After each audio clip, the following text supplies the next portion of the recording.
زیادہ سے زیادہ آپ کو ملے گا روایات میں زیارت امام حسین علیہ السلام کے لیے، اعمال کے لیے، مستحبی نمازوں کے لیے وغیرہ وغیرہ، یا ماہ سیام، یہ برکتوں والا مہینہ، اس کی ہر طاق رات، یعنی جو سنگولر جیسے 1، 3، 5، 7، ہر طاق رات میں غسل کی تاکید ہے، ہر طاق رات میں۔ تو اتنا زیادہ جو فورس کیا ہے غسل پر، غسل کے معنی سمجھتے ہیں؟ یہ ترتیبی اور التماسی، یہ اس کا ظاہر ہے، 70 ظاہر 70 باطن۔ غسل کی فلسفی سمجھے، غسل کا مطلب یہ اعضاء و جوارح کو صرف دھو لینا کافی نہیں ہے، یہ غسل التماسی اور ترتیبی ہے، مانوی نہیں ہے۔ غسل مانوی جب ہی ہے جب مانویت سے بھرپور ہو، توجہ ہے؟ غسل صرف جسم کا کافی نہیں ہے، غسل روح کا بھی ضروری ہے۔ اب غسل جیسی جنس ویسی غسل، اب مجھے نہیں پتا یہاں کی کیا تہذیب ہے، لیکن میں ایک بات عرض کر رہا ہوں اپنے مفہوم کو پہنچانے کے لیے، قریب تر معنی سے ہو جائیں اور بچوں تک کچھ باتیں پہنچ جائیں، سمجھیں بات کو۔ ہم بچپن میں، یہ وہ لڑکا بیٹھا اتنے بڑے رہے ہوں گے یا اس سے بھی چھوٹے، تو ہمارے یہاں جو کلچر ہے مشرق مغربی یو پی میں حقے کا، تو بزرگ جب آگ رکھواتے تھے حقے پر تو کہتے تھے آگ دھو کے لاؤ، آگ کو غسل کر کے لاؤ، دھو کے لاؤ۔ اب آگ کو دھونے کا کیا مطلب؟ آپ اگر آگ کو پانی سے دھوئیں گے تو آگ تو ختم ہو جائے گی، وہ نقیض ہے ایک دوسرے کا۔ تو آگ کو دھونے کا مطلب تھا اس کے اوپر کی راکھ صاف کر کے لاؤ، اس پر جو گرد ہے، جو راکھ ہے، وہ صاف کر کے لاؤ۔ وہ جب صاف ہوگی تو اس کی تاثیر اور اچھی ظاہر ہوگی۔ تو آگ کا غسل اس پر جمی ہوئی گرد کو ہٹانا، اسی طریقے سے روح کا غسل دل پر جمے ہوئے گناہوں کے غبار کو ہٹانا۔ توجہ ہے؟ حقیقت غسل سمجھیے کیا، صرف یہ ترتیبی اور التماسی پر بات ختم نہیں ہوتی سرکار۔ غسل کا مطلب جہاں جہاں بھی اس روایات میں اس طرح کی باتیں آئی ہیں کہ غسل کو آئے، غسل کر کے آئے، زیارت کو آئے، تو ایسا ہے جیسے شکم مادر سے پھر وجود میں آیا ہے، تو وہاں صرف ظاہری غسل مراد نہیں ہے۔ وہ غسل کیسے ہوگا؟ اگر کسی کے گھر پہ قبضہ ہے تو اس قبضے کو چھوڑ کے اس سے معافی مانگ کے وہ غسل ہوگا، صرف ہاتھ پاؤں کے دھونے سے وہ غسل نہیں ہوگا۔ سمجھ رہے ہیں بات؟ صلوات پڑھیں محمد والے محمد پر۔ اگر کسی کی دل آزاری کی ہے، اگر کسی کو ستایا ہے تو اس سے معذرت کرنے کے بعد وہ غسل ہوگا۔ اب بات دیکھیے، میں موضوع سے نہیں ہٹوں گا، اب بات جب غسل تک آئی تو اب طہارت کے اپنے مسئلے ہیں۔ ہمارے یہاں تو سرکار موجود ہے، فقہ کی کوئی بھی کتاب شروع ہوتی ہے تو یہیں سے شروع ہوتی ہے، کتاب الطہارہ، کتاب الطہارت سے ہی بحثیں شروع ہوتی ہیں، اور اس کے بعد پھر اس میں پانی کی قسمیں پڑھائی جاتی ہیں، فی الفصل الاول فی الماء۔ اب پانی کی جب قسمیں پڑھائی جاتی ہیں تو ماء البیر، کنویں کا پانی، یا آپ کا نل کا پانی، ندی کا پانی وغیرہ وغیرہ، وہ بہت فقہی بحثیں ہیں، ایک اشرے کا مستقل موضوع ہے، چھوڑیے ان باتوں کو جانے دیجیے۔ بات سمجھیے جو مجھے کہنا چاہتا ہوں، کنویں میں اگر نجاست گر جاتی ہے تو پھر احکام ہے شریعت کے کہ اتنے ڈول یا اتنے مشق نکالو، اس کو باہر پھینکو، اس کا استبرا کہلاتا ہے، اسے نکالو، پھر وہ کنواں لائق استعمال ہوگا۔ صرف نجاست نکالنا کافی نہیں ہے، وہ مردار تو آپ نے نکال دیا، لیکن اب اتنے ڈول نکالو، اتنی بالٹی نکالو، اتنے مشق نکالو، تاکہ اس کی اصلاح ہو جائے۔ تو جیسی نجاست گرے گی اتنا بڑا نقصان کرے گی۔ اب آب پر ہے، آب کثیر، آب قلیل، ایک بالٹی میں، ایک گھڑے میں، ایک لوٹے میں، ایک جگ میں پانی ہے، اس پر ایک چھینٹا رشحہ نجاست کا گر جائے وہ نجس۔ ابھی پاک صاف پانی ایک لوٹے میں، ایک جگ میں، ایک چھینٹ اس میں نجاست کی گر گئی، اب نہ اسے غسل ہو سکتا ہے، نہ وضو ہو سکتا ہے، نہ اسے پیا جا سکتا ہے۔ یہی چھینٹ آب کثیر میں گر جائے، آب پور میں، اس کا کچھ نہیں بگڑے گا۔ توجہ بات سمجھ رہے ہیں؟ اس کا کچھ نہیں بگڑے گا۔ آب کثیر ہے، وہ ظرف رکھتا ہے، حیثیت ہے اس کی، وہ جھیل لے گا، اسے برداشت کر لے گا۔ ایک اسٹیج وہ آئے گی جہاں آب کثیر بھی متاثر ہو جائے گا۔ شریعت نے کیا بتایا؟ کہا جب رنگ، مزہ اور بو بدل جائے۔ تھا تو آب کثیر، مگر اس کا رنگ بدل گیا، اس کا مزہ بدل گیا، اس کی اسمیل بدل گئی، تو اب وہ بھی فاسد ہو گیا۔ کیوں؟ آب کثیر تھا لیکن رنگ، مزہ، بو بدل گیا۔ آب قلیل، اس کا نہ رنگ بدلا، نہ مزہ، نہ بو، لیکن ایک چھینٹ پڑ گئی، نجس۔ یہ جو آپ کے بزرگ آپ سے کہتے ہیں نا کہ فلاں کے ساتھ مت رہنا اور فلاں سے دور رہنا، اس بات کو سمجھیے، آپ اپنی نظر میں کچھ ہو سکتا ہے بڑوں کی نظر میں آپ کی حیثیت آب قلیل کی ہو کہ ایک چھینٹ بھی پڑ گئی تو کہیں نجس نہ ہو جائے۔ ہو سکتا ہے ان کی نظر میں آپ کی حیثیت آب کثیر کی ہو کہ کہیں ایسا نہ ہو رنگ، مزہ، بو بدل جائے، یہ باہر کی ہوا لگ جائے، پھر مذہب پر سوالات کھڑے کرنے لگو، وجود خدا پہ سوالات کرنے لگو، عزاداری پہ سوالات کرنے لگو۔ کیا ہے؟ علماء کے اوپر سوالات کرنے لگو، منہ چڑھانے لگو علماء کا۔ کیا ہوا؟ باہر کی ہوا لگ گئی۔ تھا تو آب کثیر مگر رنگ، مزہ، بو بدل گیا۔ اب سمجھیے ارتباط کیا ہے۔ اب قبلہ سے مسئلہ پوچھ لیجیے، میں تو کم پڑھا لکھا آدمی ہوں۔ بارش ہو رہی ہے، ترشح جاری ہے، اور اتنا پانی سڑک پر بہ رہا ہے، سینکڑوں نجاستیں آپ کے پیروں سے، قدموں سے ٹکرا کے جا رہی ہیں، چھینٹے پڑ گئے، آپ آئے، آپ نے کہا نماز پڑھیں۔ قبلہ نے پہلے سوال یہ کیا کہ یہ بتائیے بارش ہو رہی تھی یا رک گئی تھی؟ کہا ہو رہی تھی۔ کہا جاؤ نجس نہیں ہو، پاک ہو۔ کہا رک گئی تھی، کہا نجس ہو۔ فرق کیا ہے؟ بارش ہو رہی تھی یعنی مرکز سے رابطہ تھا پانی کا۔ بھائی بات سمجھ لیں، مرکز سے رابطہ تھا پانی کا، تو مرکز سے رابطہ تھا، نجاست قدموں میں سر پٹک کے چلی گئی مگر نجس نہیں کر سکی، اس لیے مرکز سے رابطہ تھا۔ مرکز تطہیر ہے آل محمد، آل محمد سے رابطہ رہے، نہ زمانے کی کوئی میزائل کچھ کر پائے گی، نہ کوئی بم کچھ کر پائے گا، نہ کوئی طاغوتی طاقت کچھ کر پائے گی۔ صلوات پڑھے محمد والے محمد۔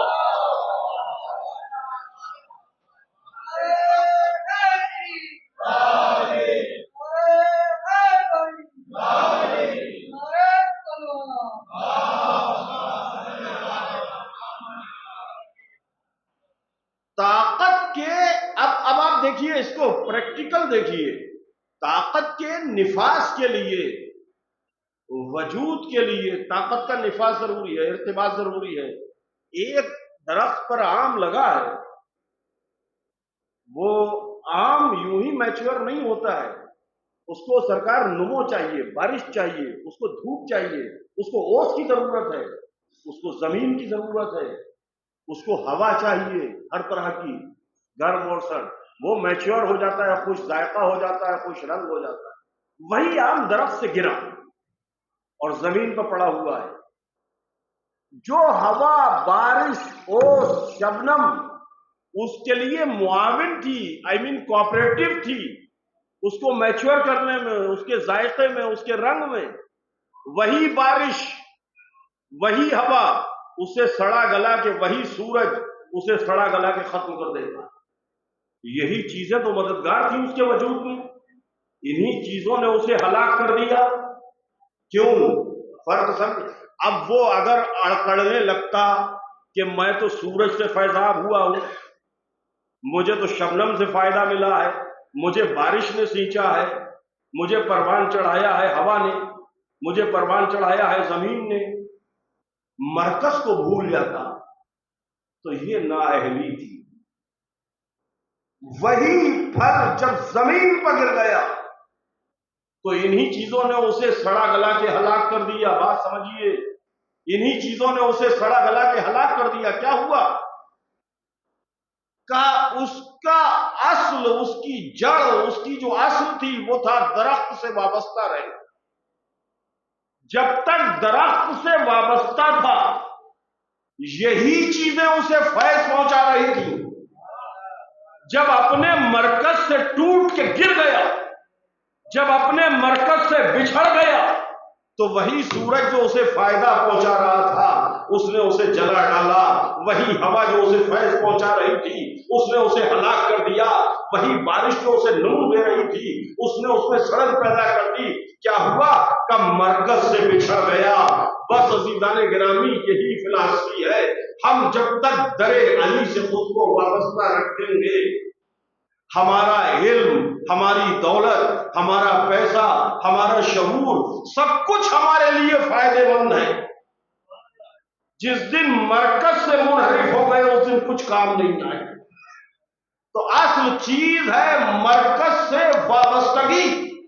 بہت توجہ، گفتگو شروع کی میں نے، اصل چیز ہے مرکز سے وابستگی۔ کل میری بات یہاں پر ٹھہری تھی کہ سارے علوم اور ساری ریاضت اور یہ وہ ساری چیزوں کا مدار جو ہے صرف اور صرف اس بات پر ہے کہ عبد اور معبود کے مابین ایک رشتہ۔ علم کا کمال یہی ہے، علم کی فلسفی یہی ہے، علم وہ نہیں ہے، ورنہ ضروری نہیں ہے۔ آج جو طاغوتی طاقتیں، دیکھیے دو لڑکے ایک ساتھ ڈاکٹر بنتے ہیں، ایک کی پوری کوشش یہ ہے کہ مرتے ہوئے کو جلائے،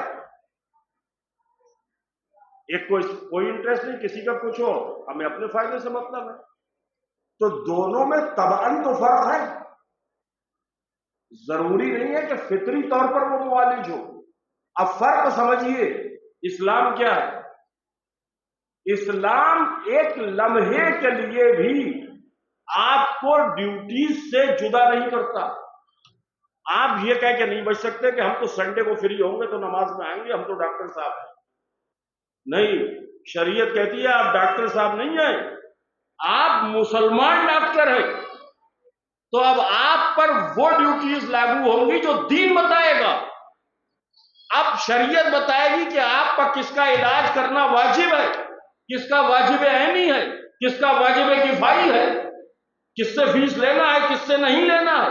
اگر آپ نے کوئی ایسا مریض ڈھونڈا ہے جس کا مرض صرف آپ جانتے ہیں تو شریعت کہتی ہے اب علاج کرنے کو منع نہیں کر سکتے، اس لیے کہ اب آپ پر واجب عینی ہے۔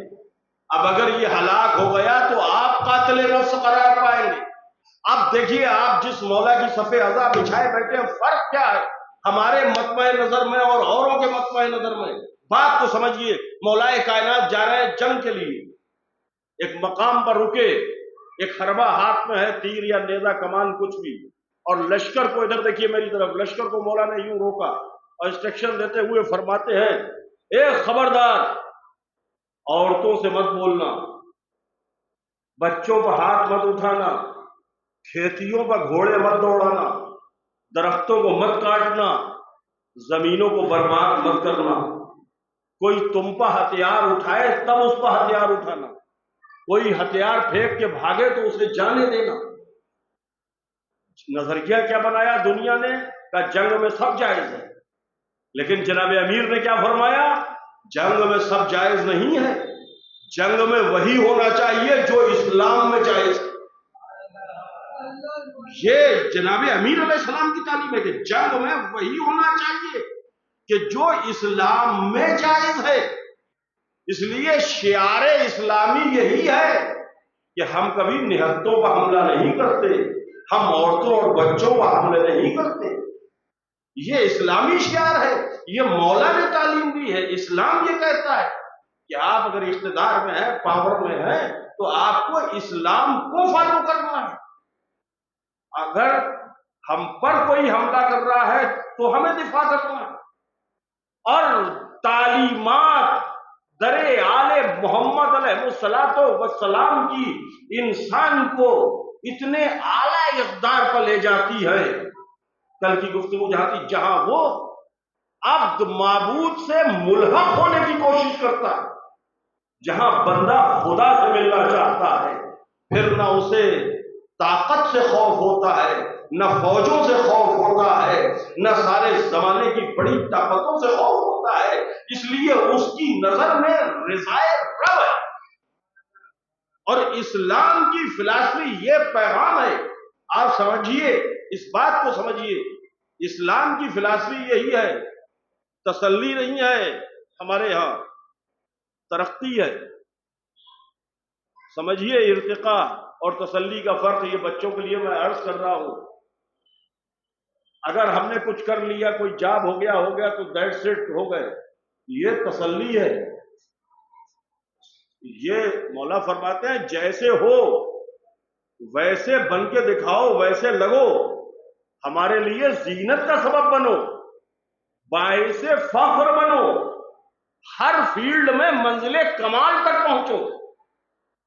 ہم مصلی تک محدود نہیں ہیں، ہم مسجد تک محدود، یہ اسلام نہیں ہے۔ اسلام وائٹنس سکھاتا ہے، آپ جس فیلڈ میں، جس عہدے پر، جس ڈیوٹی پر ہے، اس میں منزل کمال کو حاصل کیجئے، تاکہ دنیا دیکھے اور کہے کہ یہ علی والے ہیں۔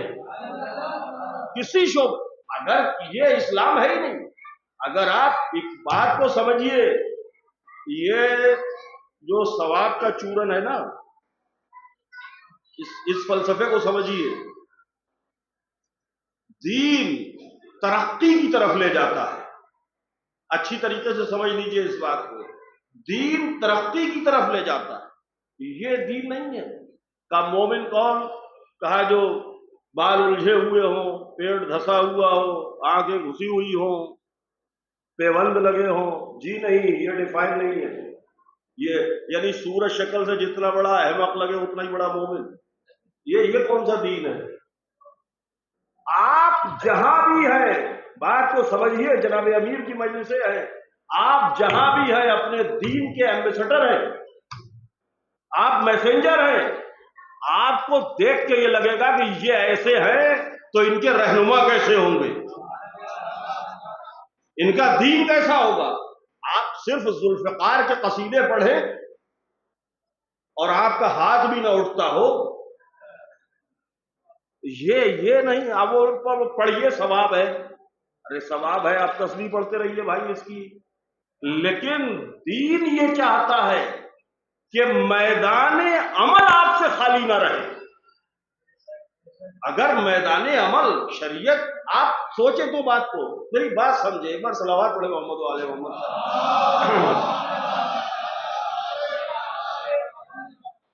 یہ مستقل اشروں کے موضوع ہے، بہت سی باتیں ریسرچ کا موضوع ہے، بہت سی چیزیں اس طریقے سے مشہور کر دی گئی ہے۔ میں آپ سے ایک بات پوچھتا ہوں، جتنے بھی ینگ بچے ہیں، یوتھ سے میرا خطاب ہے، میں ایک بات آپ سے پوچھتا ہوں، اسلام نے لیونگ اسٹیٹس کو کس حد تک الاؤ کیا ہے؟ یار بات سمجھنا، امام علیہ السلام، غالباً چھٹے امام علیہ السلام بیٹھے ہیں، ادھوڑی کا تکیہ لگائے ہوئے، جبلا تائید کر دیجیے گا، روایت نظر سے گزری اور نہیں گزری وہ مت کر رہا تھا، بیٹھے ایک ادھوڑی کا تکیہ لگائے ہوئے، نہیں، وہ اس سے زبردستی کوئی فائدہ نہیں، پتہ چلا پڑھ رہے کا قبلہ موجود ہے، قبلہ کیا کریں؟ اب سنیے، امام بیٹھے ہیں، ادھوڑی کا ایک تکیہ لگائے ہوئے، ایک شخص آیا، اس نے کہا آپ تو اہل اللہ ہیں، آپ اہل عقبہ ہیں، آپ کا تعلق دارالآخرت سے ہے، تو آپ یہ اپنی اولاد کے لیے چشمے، کھیتیاں اور باغات، یہ سب چیزیں کیوں چھوڑتے ہیں میراث میں؟ تو مولا سمجھ کے بیٹھے، اور مولا نے فرمایا اس لیے کہ اہل دنیا ہماری اولادوں کو کم مالی کی وجہ سے حقیر نہ سمجھیں، بات سمجھ میں آئی؟ یہ دین نہیں ہے، یہ کٹورا دین نہیں ہے. ہاں یہ سمجھ لیجیے، یہ کٹورا دین نہیں ہے. آپ اسمارٹ بنے ہر فیلڈ میں. اب لیونگ اسٹینڈرڈ دیکھیے، مولائے کائنات جو زرہ آپ نے بیچی ہے شادی کے وقت، قبلہ اس کی قیمت کیا ہے؟ 500 درہم، اور دوسری روایت 480 درہم. 480 درہم. آج جب وہ مہر لکھا جاتا ہے نا، مہر شرعی، مہر فاطمی، تو وہاں لکھا جاتا ہے 107 تولہ چاندی سکہ رائج الوقت، یعنی اس کی جو قیمت، جو ویلیو بنتی ہے وہ 107 تولہ چاندی. 107 تولہ چاندی اس کی ویلیو بنتی ہے. 107 تولہ چاندی. مولائے کائنات جو زرہ پہنتے تھے اس کی قیمت کیا؟ 107 تولہ چاندی. سرکار اس وقت کیا ہوگی؟ 1 لاکھ کے آس پاس ہے جی. 1 کلو 70 گرام. اب ریٹ کیا ہے، میں وہ چونکہ آپ لکھتے ہوں گے اس لیے جی، تو 1 لاکھ کے اندر کچھ بیٹھتی ہوگی، 1.25 لاکھ. جی شکریہ. اب میں ایک بات کہہ رہا ہوں نوجوانوں سے، یہ جو لوگ بھکمری کی باتیں کرتے ہیں نا، ان سے یہ پوچھئے لیونگ اسٹینڈرڈ کیا دیا ہے اسلام نے. سوچ کو تھوڑا اوپر بڑھائیے. جس زمانے میں عرب کھجور کی چٹائی بن کے روزگار کر رہے تھے، اس زمانے میں ابو طالب کا بیٹا صرف 2.25 لاکھ روپے کی زرہ پہنتا تھا. ارے بات سمجھیے یار، یہ لیونگ اسٹینڈرڈ ہے. اور سب سے عمدہ گھوڑا، سب کیسا گھوڑا؟ قرآن کہہ رہا ہے بسم اللہ الرحمن الرحیم والعادیات ضبحا. قسم ہے تیز دوڑنے والے گھوڑوں کی جو فراشیں بھرتے ہیں اور ٹاپ مار کے پتھر سے چنگاری نکالتے ہیں. یہ شان ہے مولا کے گھوڑے کی. تلوار، ارشاد ہوتا ہے وانزلنا الحدید فیہ باس شدید. اللہ وہ ہے جس نے آسمان سے لوہا نازل کیا. کیسا لوہا؟ جس میں سختی ہے، کاٹ ہے، دھار ہے، اور سب کو نہیں کاٹتی ہے یہ تلوار. لیعلم اللہ من ینصرہ ورسلہ بالغیب. کس پر نازل ہوا؟ کہ اللہ یہ جتلا دینا چاہتا ہے کہ کون ہے جو غیب میں رہ کے بھی، ظاہر میں رہ کے بھی اس کی اور اس کے رسولوں کی مدد کرتا ہے. یہ ہے ذوالفقار کی شان، وہ ہے مولا کا گھوڑا، اور یہ ہے مولا کی زرہ. اب بتائیے یہ کون سا اسلام ہے کہ پابند لگائے کپڑوں پہ گھومو؟ جی نہیں، یہ نگیٹیوٹیز ہیں جنہیں ہائی لائٹ کیا گیا ہے. سمجھ لیجیے اچھی طریقے سے. میں ایک ایک حرف کا، لفظ کا نہیں، ایک ایک حرف کا ذمہ دار ہوں. منفی باتوں کو میں کبھی خاطر میں نہیں لایا. بات سمجھیے، نہ کبھی کسی سے مرعوب ہوا، نہ کبھی کسی کو خاطر میں لایا. جو میں بات کہہ رہا ہوں وہ ڈنکے کی چوٹ پر، یہ ریسرچ ورک ہے، اس کے شواہد موجود ہیں، آپ دیکھ لیجیے جا کے کتاب میں. سمجھیے، سادگی ہے اسلام میں. سادگی کا مطلب کیا ہے؟ سادگی کا مطلب ولا تصرفو کلو واشربو، کھاؤ پیو موج کرو. آپ فاقہ کرنے کے لیے تھوڑی آئے ہو کہ ہر وقت منہ بنائے گھومو. ارے شریعت کہتی ہے گھر سے نکلو تو ناشتہ کر کے نکلو، چاہے روٹی کا ایک سوکھا ٹکڑا ہی ہو، تاکہ جب تم کسی سے بات کرو تو تمہارے چہرے پہ کانفیڈینس ہو. کھائے پیے ہوئے کا ایک کانفیڈینس ہوتا ہے. بھوکا آدمی ویسے ہی یوں بات کرے گا، تو اس کی بات کا اثر کیا ہوگا؟ بات سمجھیے. صلوات پڑھے محمد والے محمد پر.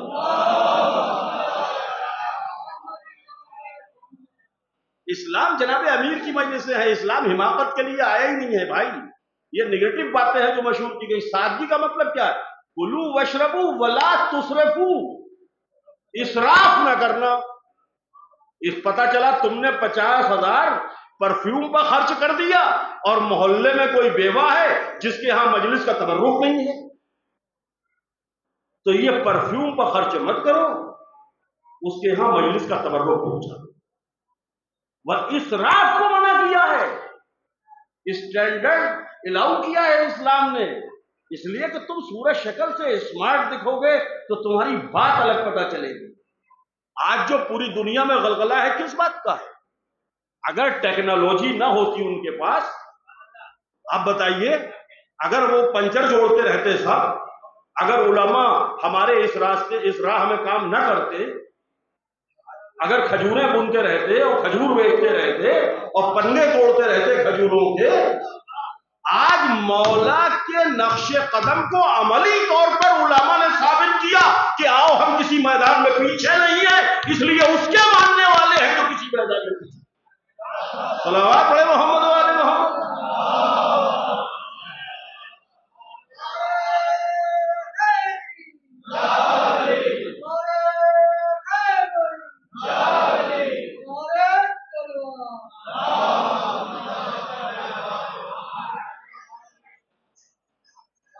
بے وقوفی کا نام دین نہیں ہے.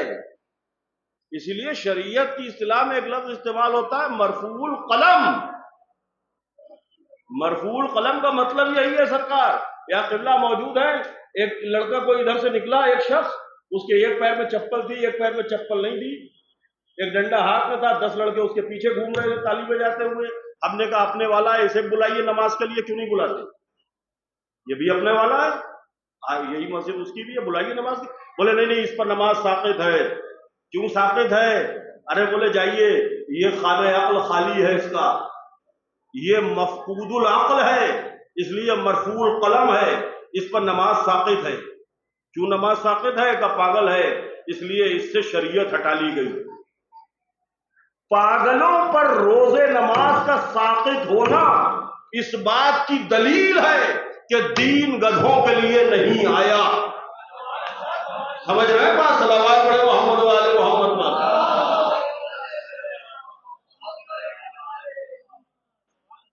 دین اہل عقل کے لیے آیا ہے. تو جب فروع کی تکالیف صفحاء سے ہٹا لی گئی، حمقاء سے ہٹا لی گئی، تو علی تو اصول دین ہے. آپ یہ توقع کیوں کرتے ہیں کہ علی سب کی سمجھ میں آ جائے؟ صلوات پڑھے محمد والے محمد پر. ایک بار اور صلوات پڑھ دے محمد والے محمد پر.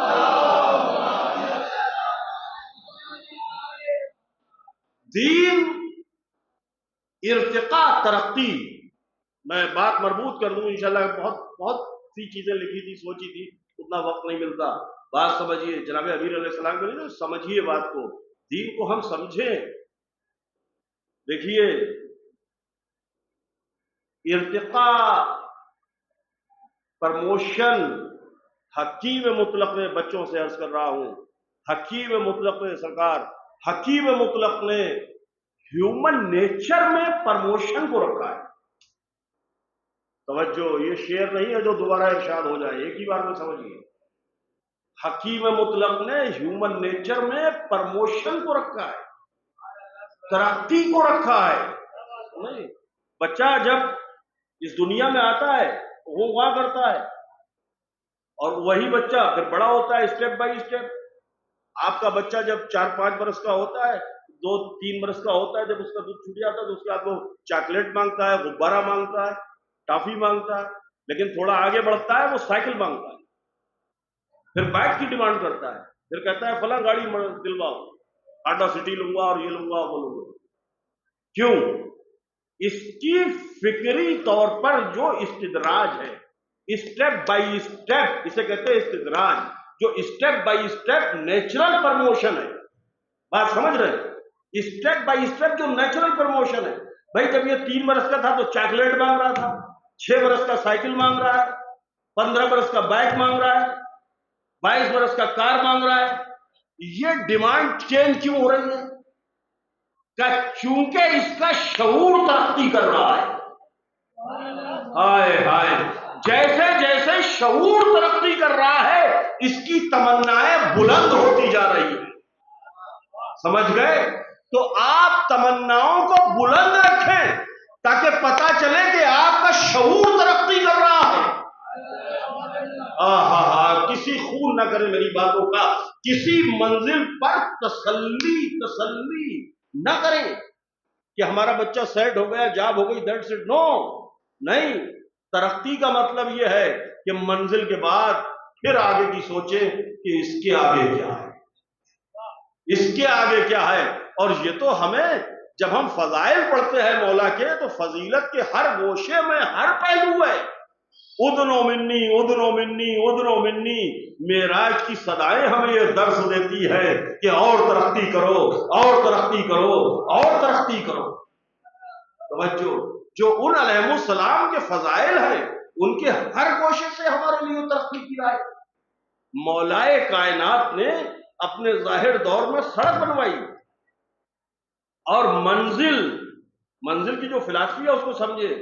سنگ میل جسے کہتے ہیں، جو پتھر لگا ہوتا ہے کلومیٹر کا، آج ہمارے زمانے میں یہاں سے صاحب اتنا، اب بھوپال اتنے کلومیٹر، اب اتنے کلومیٹر، اسے منزل کہتے ہیں، منزل، یہ سنگ میل۔ یہ مولائے کائنات نے جو سڑک بنوائی اپنے ظاہری 4.5 سال میں، کوفے سے مدینے تک سڑک مولا نے بنوائی، اور اس سڑک پر اس سے پہلے یہ سنگ میل کا رواج نہیں تھا، پڑا ہوا کرتے تھے، فلاں جگہ منزل کرتے ہیں، 4 پیڑ کھڑے ہیں کھجور کے، ببول کے، ایک گھر ہے کوئی کسی بھٹیارے کا، وہ کھانا بناتا ہے، اس ٹائپ کی یہ سب چیزیں تھی۔ یہ سنگ میل مولائے کائنات کی ایجاد ہے، مولائے کائنات نے یہ سنگ میل، اور اس پر لکھا، وہ عبارت بھی ہے کتابوں میں، ھذا میل علی، یہ علی علیہ السلام کی طرف سے سنگ میل ہے۔ سنگ میل کی فلسفی کیا؟ اس لیے کہ جب مسافر سفر کرے، منزل کی طرف بڑھے، تو اس نے جو مشقت کی ہے، جو محنت کی ہے، جب اس کی طرف جائے تو اسے رزلٹ کا پتہ ہونا چاہیے، تو اس سے اس کا کانفیڈینس بڑھتا ہے۔ یعنی کسی موقع پر بھی امید ہاتھ سے نہ جائے، امید بڑھتی رہے، تو اسے جب رزلٹ پتہ چلتا رہے کہ اب میں اتنے کلومیٹر آ گیا، اب اتنے کلومیٹر آ گیا، اب اتنے کلومیٹر آ گیا، یعنی منزل سے قربت کا احساس بڑھنے لگے، تو اتنا ہی اس میں رغبت پیدا ہوگی ترقی کی۔ اس لیے نشان منزل بنائے گئے تھے کہ تم تھک کے نہ بیٹھ جانا، بلکہ یہ سوچ کے آگے بڑھنا کہ یہاں سے منزل اور قریب ہے، اور قریب ہے، اور قریب ہے، تاکہ سنگ میل کو دیکھتے رہو اور آگے بڑھو۔ تو جناب امیر علیہ السلام کی سیرت ہمارے لیے اس لیے ہے کہ ہم پرموشن کریں، ڈیولپمنٹ کریں، کسی مقام پر یہ کہہ کے ارے اب ہم کیا، ہم تو یتیم ہیں اور اسیر ہیں اور نہیں، ہم نہ یتیم ہیں، نہ اسیر ہیں، نہ مسکین ہیں، ہمارا امام موجود ہے، ہم کہا کہ یتیم اسیر مسکین، جس کا امام موجود ہے، جس کا وارث موجود ہے، وہ کہے گا یتیم اسیر اور مسکین کیا ہوتا ہے؟ جس کا سرپرست ہے اس سے زیادہ خوش قسمت کوئی نہیں۔ ساری دنیا کی طاقتیں اتفاق کر لیں، لیکن جو وارث رکھتے ہیں بے وارث نہیں ہے، ان کا کوئی کچھ نہیں۔ یہ باور ہو چکا ہے، یہ سب چیزیں آج آشکار ہو چکی ہے۔ توجہ، ہمارے حوصلے ہمیشہ اسی لیے بلند رہے کہ ہم ہمیشہ معیت امام میں رہے، ہم نگرانی امام، ہمارا سرپرست اور ہمارا وارث کو، یہ قربت کی منزل ہے۔ آپ نماز دعا جو بھی پڑھتے ہیں کہ قربت کے تار ہیں، ماہ رمضان میں کم سے کم اسے سمجھیں ہم۔ آپ نماز پڑھتے ہیں تو کیا کہتے ہیں؟ ڈاکٹر نے بتائیے اس لیے پڑھ رہے ہیں قربتاً اللہ، اللہ سے قربت کے لیے، قرب خدا چاہیے۔ قرب خدا امن و امان میں ہے، قرب خدا خدمت میں ہے، قرب خدا خوش رکھنے میں ہے، قرب خدا فرائض اور ڈیوٹیز پوری کرنے میں ہے، اور سب کے لیے ڈیوٹیز ہے، ماں باپ کے لیے، پڑوسیوں کے لیے، اہل وطن کے لیے، اہل محلہ کے لیے، ہر لمحہ ہمیں قرب خدا سے جوڑنا۔ صرف نماز روزے کا مفہوم عبادت نہیں ہے، اگر نماز روزے میں عبادت سمٹ گئی ہوتی تو پروردگار یہ نہ فرماتا الا لیعبدون، سوائے اس لیے کہ عبادت کریں۔ جس نے کہا سوائے اس لیے عبادت کریں، اسی نے ہمیں نیند بھی دی ہے، اسی نے بھوک بھی دی ہے، اسی نے مسائل بھی دیے ہیں۔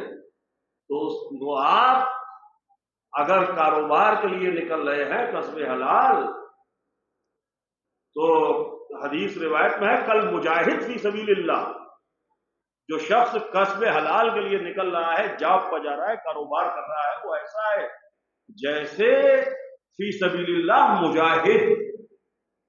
جہاد کا صرف یہی مطلب نہیں ہے، آپ ہر میدان میں مجاہد ہیں، کیونکہ ہمارے ائمہ علیہ السلام، ہمارے رہبر، وہ اس منزل پر ہیں کونوا لنا زینا ولا تکونوا لنا شیئا، ہمارے لیے باعث زینت بنو ہر میدان میں۔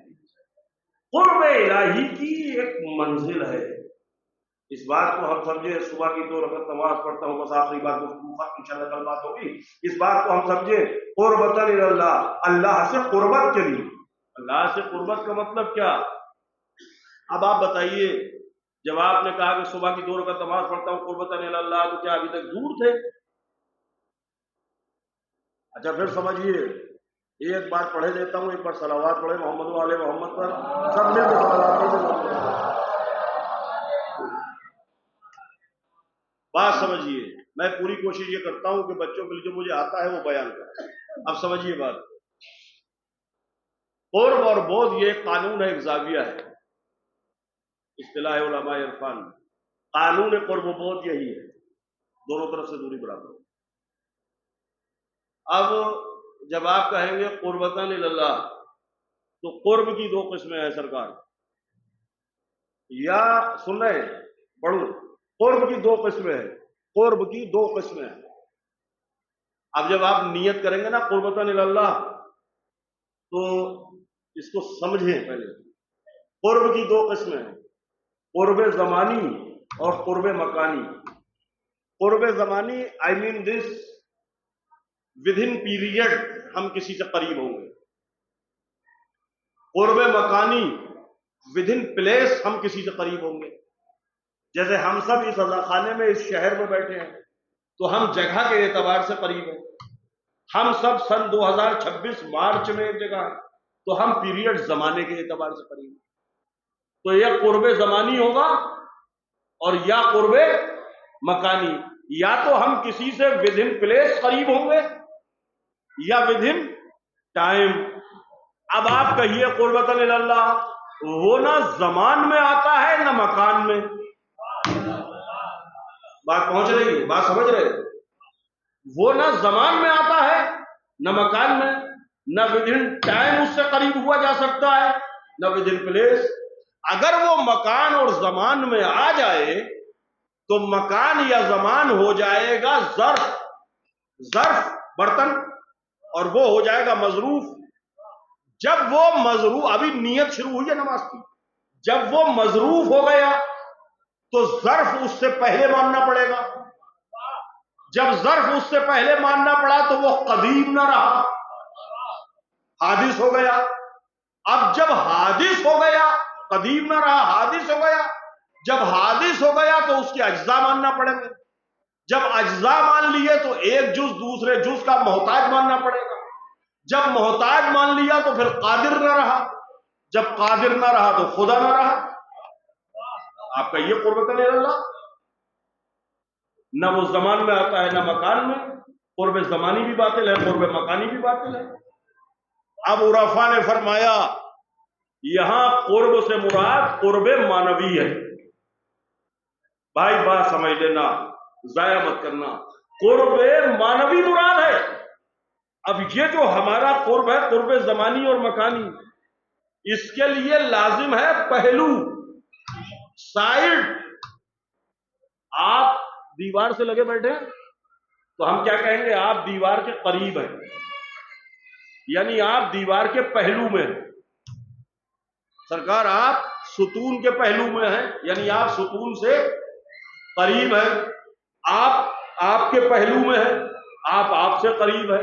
تو قرب کا لازمہ ہے پہلو، سائڈ۔ اسے عربی میں کہتے ہیں جنب، پہلو، توجہ۔ تو قرب کے لیے ضروری ہے کہ پہلو، وہ نہ زمان میں آتا ہے نہ مکان میں۔ تو پھر قربت کیسی؟ تو علماء نے فرمایا کہ قرب مانوی مراد ہے۔ تو پھر عقل یہ کہتی ہے کوئی مانوی پہلو ہو جس کی قربت اللہ کی قربت ہو. توجہ، قرب کو، پہلو کو کیا کہتے ہیں؟ جم. قیامت تک سمجھ میں نہ آتا اگر میرا مولا نہ فرماتا انا جم اللہ، ہم ہیں اللہ کا پہلو جن کی قربت اللہ کی قربت ہے. ارے صلوات پڑھ دے محمد والے محمد.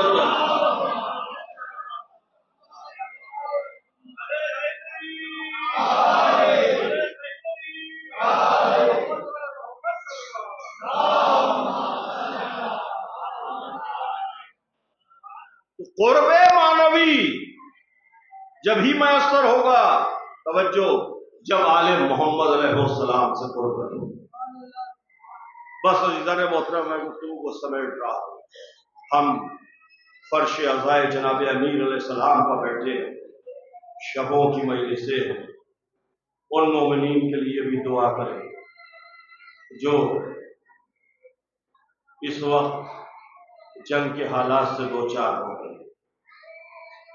انہیں بھی یاد رکھیں، اپنی دعاؤں میں شامل رکھیں. شہدائے رائے حق کے درجات کے لیے دعا.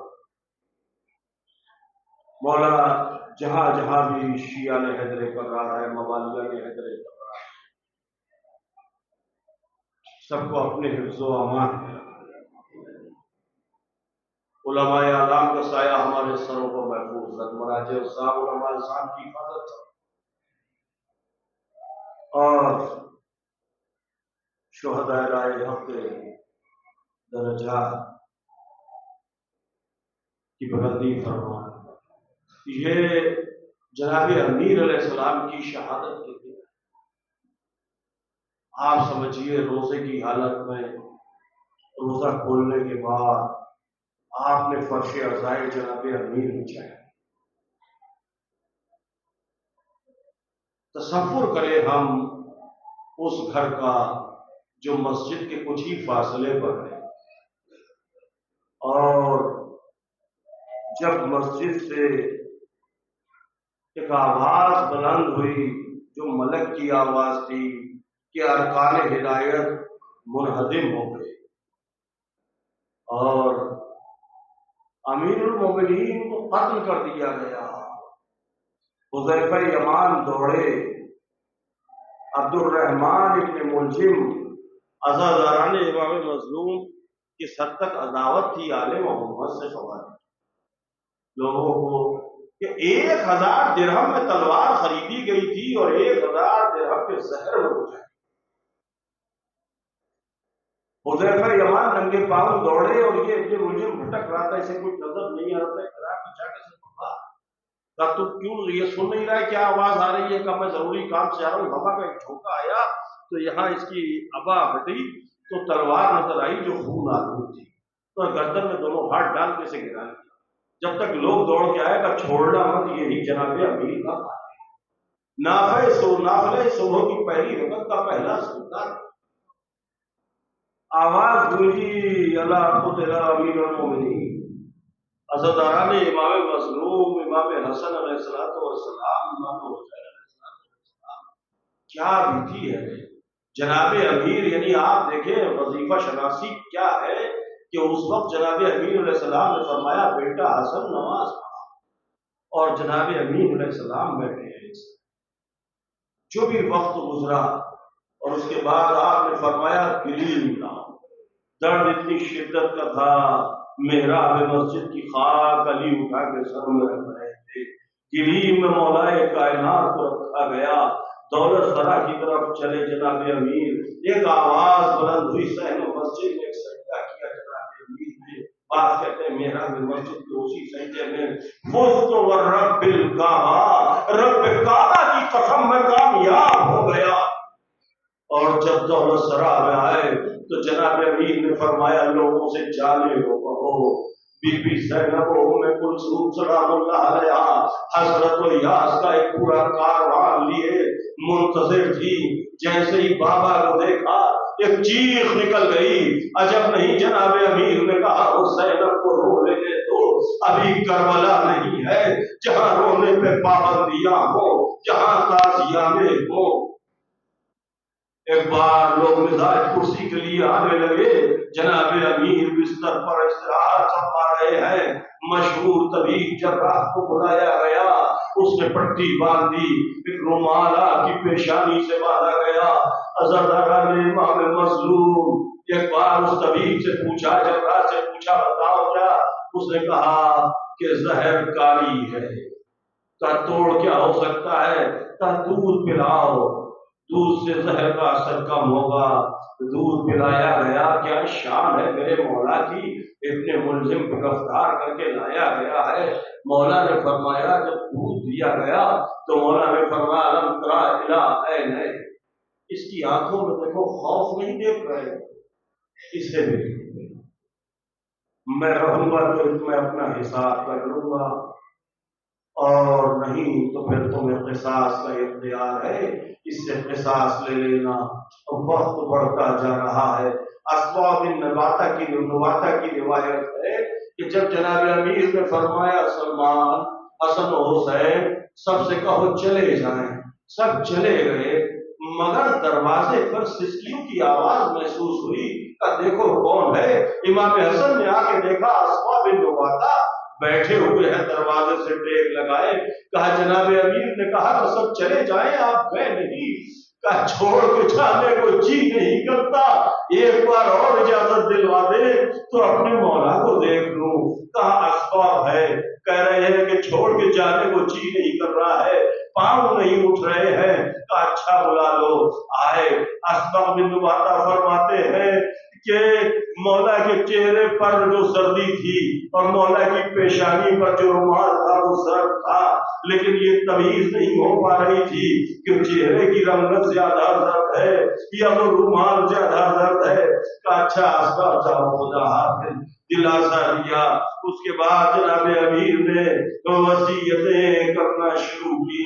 عزاداران امام مظلوم، بس یہیں پہ گفتگو سمیٹ رہا ہوں، انشاءاللہ کل مفصل پڑھوں گا۔ ایک بار امام حسن علیہ السلام کے سپرد سب کو کرنے لگے، مولائے کائنات ایک گوشے میں سر نے اڑائے، غازی عباس بیٹھے ہوئے تھے، بی بی ام المؤمنین آگے بڑھی، کا کیا ہوا عباس؟ کا سب کو امام حسن کے سپرد کیا، بھائی حسن کے سپرد کیا، مجھے نہیں کیا۔ آئی ہاتھ میں ہاتھ دے کے، آقا یہ میرا عباس کیا کہہ رہا ہے، اسے کسی کے سپرد نہیں کیا۔ کہ کیسی باتیں کر رہی ہے؟ کہ حسین میرے لاج دھراؤ، عباس کا ہاتھ دیا، حسین کے ہاتھ دیا، کہ عباس حسین کا خیال رکھنا۔ خانہ امیر میں ماتم برپا ہوا۔ سیعلم الذین ظلموا۔ بارلا ہماری اس خلیل عبادت کو قبول فرما، مولا بحق محمد و آل محمد علیہ السلام ہمارے گناہ کو بخش دے، ہماری توبہ کو قبول فرما، ہمیں اس ماہ سیام میں زیادہ سے زیادہ توفیقات عطا فرما، معرفت اہل بیت علیہ السلام عطا فرما، مقامات مقدسہ روضہ مقدسہ کی حفاظت فرما، ہمارے علماء مراجع اسلام کی حفاظت فرما، ہمارے علماء اعلام کا سایہ ہمارے سروں پر محفوظ رکھا۔ بارلا شہدائے آلائے حق اور بالخصوص آغائے خامنائی کے درجات میں اضافہ فرما۔ بحق محمد و آل محمد علیہ السلام ہم سب کو اس لائق بنا دے کہ اپنے مولا کے ناصروں اور آواز میں شمار ہو، ہمارے آقا کے ظہور میں تاجیل فرما۔